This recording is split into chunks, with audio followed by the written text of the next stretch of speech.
Commissioner Rob Manfred, taking over from Bud Selig. He's brought consensus, stability, and a whole bunch of different perspectives to Major League Baseball. Certainly challenges remain, but Rob Manfred very capable of handling it. Here's Rob Manfred. Commissioner Rob Manfred, so it's September of 1959, and it's your first birthday party, and you're sitting there, I assume, in Rome, New York. And were you thinking at that time that you'd end up being Commissioner of Baseball 50 or so years later?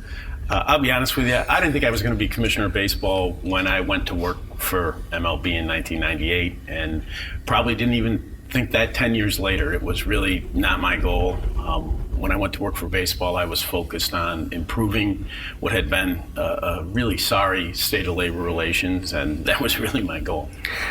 It's not an otherly comparison, but it is an interesting parallel career track with basketball and hockey and football that, at least with Paul Tagliabue and, of course, Gary and David Stern, you don't start out intending to be commissioner. You start out at a law firm. You end up working for that league through that law firm, and then the rest is history. Interesting dynamic, isn't it? It is. It is. I think that you've seen a change in that area. I think at one point in history, it was common for leagues to take outsiders, outside lawyers, whatever. I see the current generation of commissioners a little bit different. Adam, myself, Roger, all came up through the ranks. I started as an outside lawyer, but I was there for 14 years inside before I was elected. Is there an automatic time where you raise your hand and say, all right, it's been 14 years, I paid my dues, here it is? Adam, a little bit, Roger, 18 years and counting? Yeah.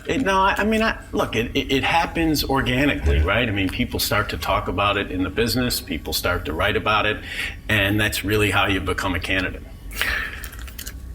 You are, at this point, one of the valuable perceptions is not a whole lot of people know you, and I don't mean that as a negative, but there's certainly advantages not to be the lightning rod. Mm-hmm. Give us an idea of what you do day to day, the important stuff you do day to day. Well, I'm a routine person in terms of my daily activities. I try to begin the day with some exercise. I'm pretty religious about that. During the season, I get to the office. The first thing I do is review the replays from the night before. I think our replay system is a fantastic piece of technology, and it is actually fun to look at the videos and decide whether I could have gotten it right with or without super slow motion. And then, in a routine day in the office, I spend a lot of time with my 6 direct reports. I have a lot of really strong people that work with me on a day-to-day basis, and if I can get through the 6 of them in a day, I have a pretty good idea about what's going on in the business. And so Bud Selig, among his other wonderful legacy items, he was known as a great communicator, and the rumor was he talked to every owner every day. Not possible. There's not enough time to do all of that. How important is communicating? Certainly it's important to know what the owners want, but how important is direct communication to the owners? Direct communication with the owners is crucial. There's 30 of them. They are your constituency. I keep a little tracking sheet so that, if somebody goes a while and I haven't spoken to them in the ordinary course, just routine business, I do try to reach out and make sure that I've been in touch with each of the 30 in relatively short periods of time. Once a day, I think, was an exaggeration with Bud and probably not possible for me in terms of work schedule. We do try to communicate different ways. We have taken to a monthly update for our owners, directed specifically to them as to what we're doing in the office, what's going on, what we think's happening in the industry. And I do use email and more modern forms of communication that Bud was not enamored of. What do you think your legal and business role is relative to the labor union? Your bosses are the owners, right? And are your labor, are they partners or are they allies? They're certainly not adversaries relative to labor peace these days. So characterize. Look, I think we have a positive traditional union management relationship with the MLBPA. We've worked very hard within the normal construct of labor relations that's laid out under federal law to have a positive working relationship, to foster the notion among our players that working together is the best way to grow the business. And so You've been obviously involved with baseball. Let me get the numbers right. 28 years, but full time 18. 19. 19. You don't even remember. Yeah. No, I started full time in '98, so 17 years. And then CEO for a little brief time until that was redefined.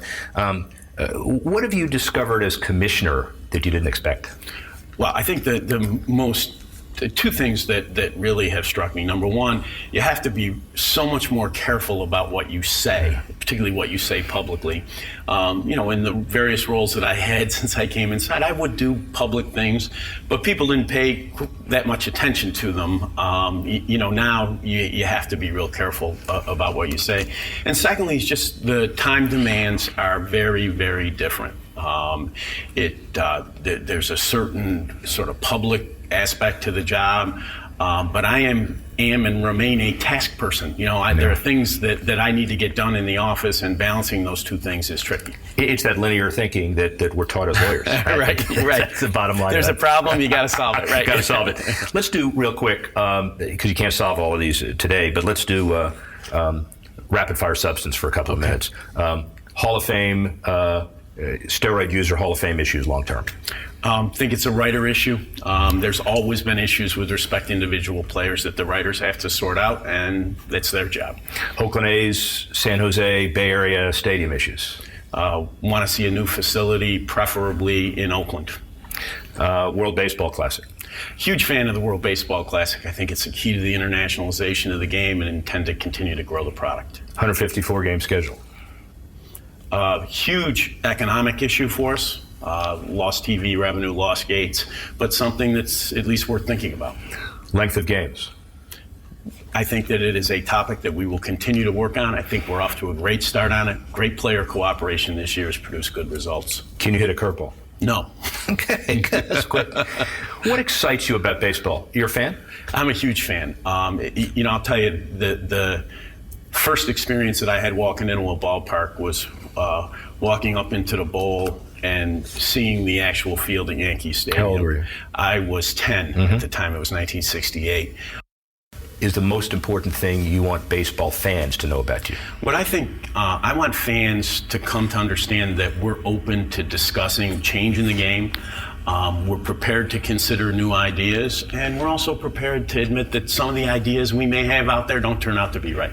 So January 25 this year was your D-Day. Right. It was nice. It was a Sunday. Yeah, kind of hard to know what to do on that Sunday. Yeah, but the media found you anyway. Right. So the 5th year anniversary of your commissionership, so 2020, what will you have done?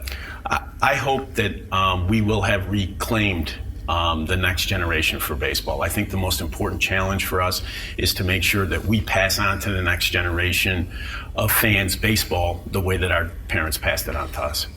Try to hit that curveball.